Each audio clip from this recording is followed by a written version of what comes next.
Hello guys, ஹாஸ்டேவ்ஸ் South Africa world championship final day 1 நிறைவடைஞ்சிருக்கு.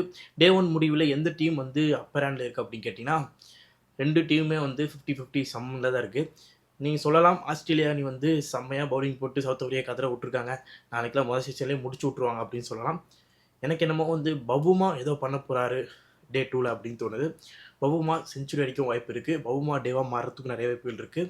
Believe south Africa இந்த வாட்டி choke பண்ண மாட்டாங்கன்ற ஒரு நம்பிக்கை இருக்குது. பார்ப்போமே டே 2ல் என்ன பண்ணுறாங்கன்னு. டே 1 பொறுத்த வரைக்கும் ரபாடா பவுலிங்கில் வந்து செம்மையாக பண்ணார். ரபாடா யான்சன் இவங்க 2 பேரும் செம்மையாக பண்ணாங்க. இன்னொரு சைடு ஆஸ்திரேலியாவில் பேட்டிங் ஸ்மித்தும் வெப்ஸ்டரும் செம்மையாக ஆனார்ப்பா. வெப்ஸ்டரு ரொம்ப இம்ப்ரெஸ் ஆகிட்டுன்னு சொல்லலாம். வெப்ஸ்டர் பேட்டிங் வந்து செம்மையாக இருந்துச்சு.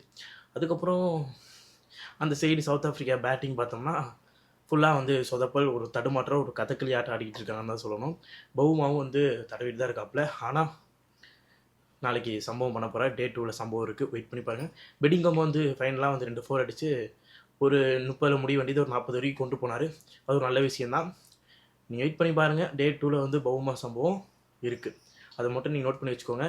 பவுமா சம்பவம் பண்ணலன்னா என்கிட்ட வந்து கேளுங்க, என்னடா சம்பவம் பண்ணலையே அப்படின்னு. ஓகே.